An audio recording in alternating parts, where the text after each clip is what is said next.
chopping corn. Got that field off. Crop adjuster's here this morning. I'm leaving that back to pick after deer hunting again. But see our corn here. I'm impressed again this year. It's taller than the cab, or as tall as the cab. You look up here, it's even with the top of the cab, so I'm pretty happy with it considering how our weather was.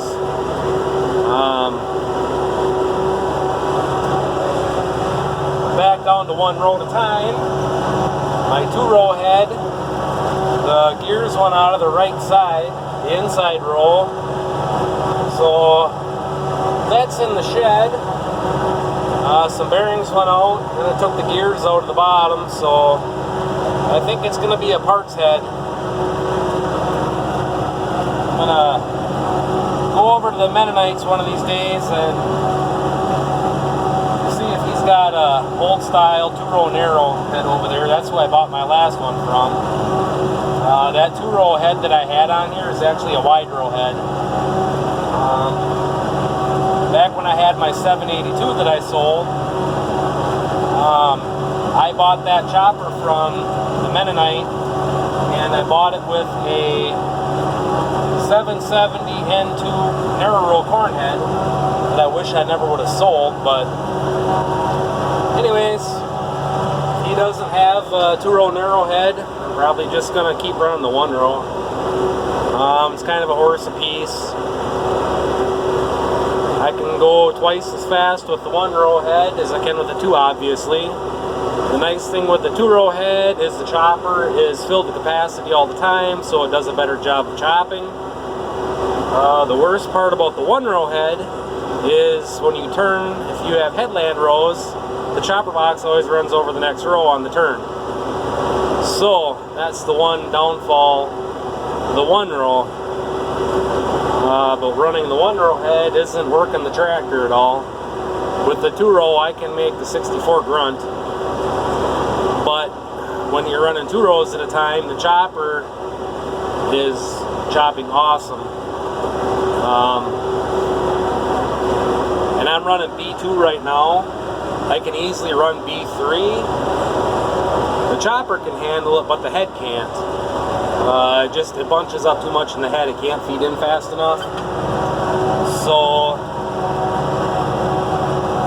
but chopper's doing good. For next year, I'm going to have to find a new spout for it. This spout is rusted all the way around the bottom. I've done some welding on it. It's about shot.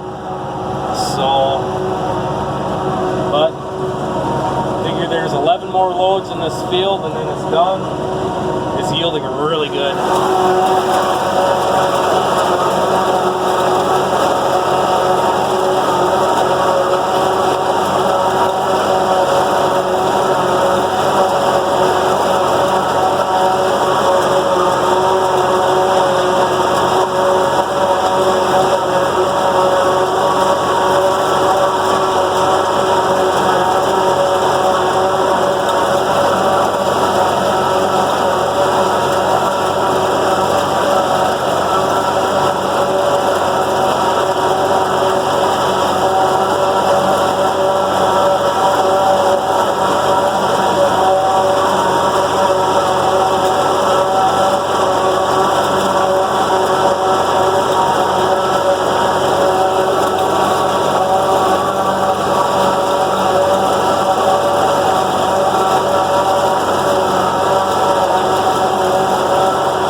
So yeah, up here on the sand knob, it's always short. But the insurance adjuster pegged it 145 bushel the acre. And we're figuring it's doing around 18 ton to the acre. So, might be more, might be less. Some spots are better than others, obviously. It's the way it goes. But the amount of rain we didn't get this summer that we did last, I'm kind of surprised it is doing what it is doing. So, window's dirty. So yeah, I'm happy with it. And this year we did bump up to 35,000 population. I had to look at the corn planter gears and do the math on it. 35,000 is what we planted. There's definitely a lot more plants this year than there was last. So, it's going good.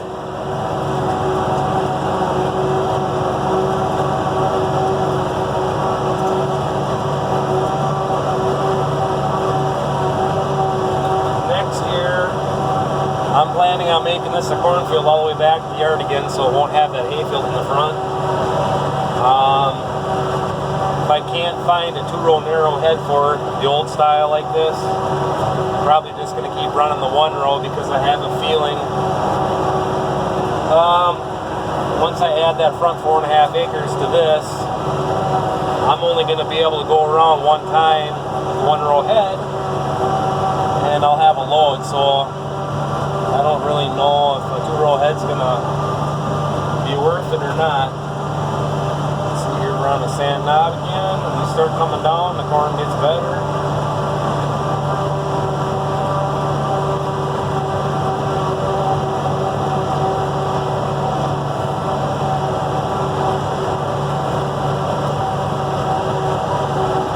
Still a little green. But then you've got spots like this that are drier, and you mix it all together. And I like chopping mine a little on the green side. It packs better in the bunker.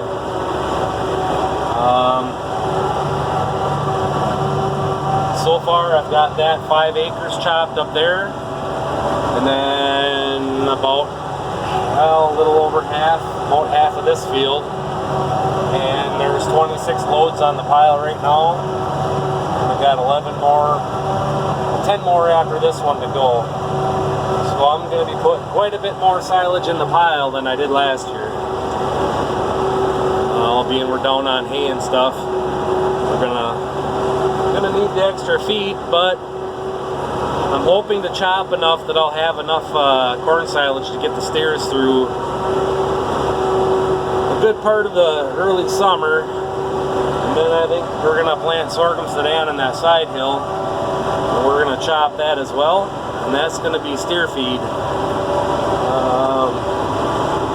Ben Beezer sent me some information on it, and I think that sorghum sedan mixed with some ground corn would make some awesome feed for finishing out steers. So I'm looking for another chopper.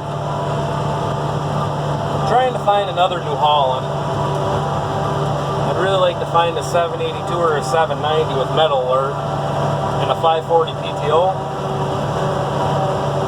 And I can leave the hay head on for chopping winter rye and sorghum sedan. And then I want to keep this chopper for corn. I'm not a fan of changing the heads on New Holland. John Deere is simple. New Holland are kind of a pain. I think if a guy actually had the wheels for the head to move around, a different story, but I like this cut and throw for doing corn. But I'd like to find, like I say, a newer New Holland with metal alert. But I want 540 PTO. I hate changing the shafts on these tractors. It's such a pain in the rear. So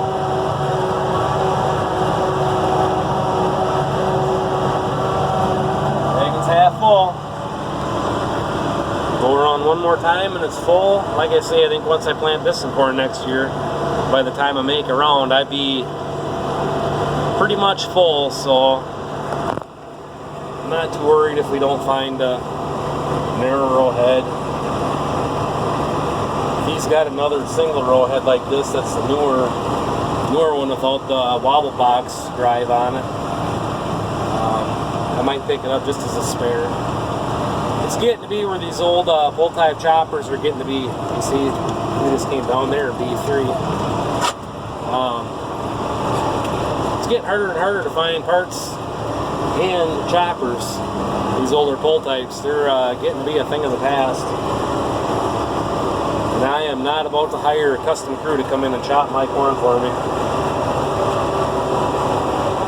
I love doing it myself. Might be kind of slow the way I'm doing it, but I love doing this. I wait all year to chop corn silage.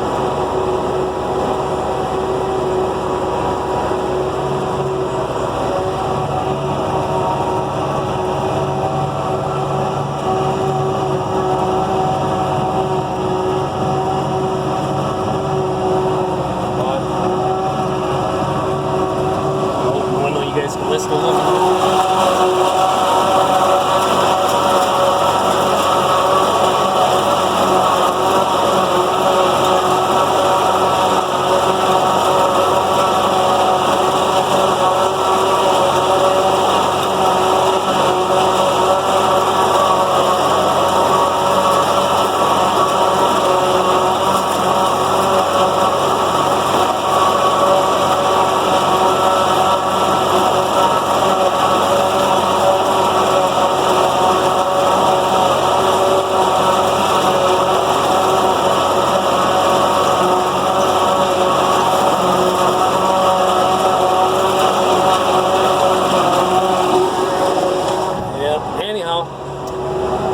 I think that's going to end this video.